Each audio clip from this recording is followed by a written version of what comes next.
مجھے اب تک معلوم نہیں ہو سکا یہ محبت کون سا اور کیسا جذبہ ہے، بس اتنا دیکھا ہے کہ اس جذبے نے بہت مضبوط مرد کو اڑایا بھی ہے اور بہت آنا پرست لڑکی کی آنا کو بھی توڑا ہے۔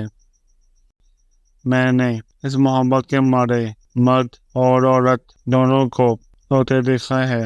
کہنا بس یہ ہے کہ امید وہاں دیا کرو جہاں پوری کر سکو، مجبوریوں کی آڑ میں دینا توڑا کرو، کیونکہ تم اپنی مجبوریاں تو پہلے سے جانتے ہو۔ محبت میں قربانیاں دی جاتی ہیں، مانگی نہیں جاتی۔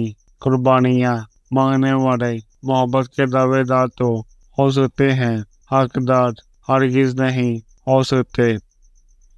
ایسی عزیزتیں کبھی نہیں بڑھائی جا سکتی جو محبت کے نام پر دی گئی ہوں۔ ہجرت بہت مجبور ہو کر کی جاتی ہے، چاہے گھر سے کی جائے یا کسی کے دل سے، جس سے آپ کو بے پناہ محبت ہو اور وہی بندہ مسلسل آپ کی تقریر کر رہا ہو، تو ایک وقت آتا ہے جب ہمارے جذبات سختی اختیار کر لیتے ہیں اور کہیں نہ کہیں محبت دب جاتی ہے۔ پھر آپ کو اس کی دی ہوئی تکلیف یا دکھ محسوس نہیں ہوتا، سب بے معنی سا لگتا ہے۔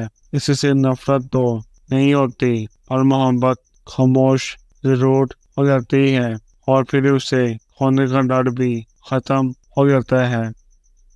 کتاب پڑھنے والی عورت بہت دیر سے محبت پر ایمان لاتی ہے، کیونکہ وہ جانتی ہے کہ تقریر حقیقت سے زیادہ خوبصورت ہوتا ہے۔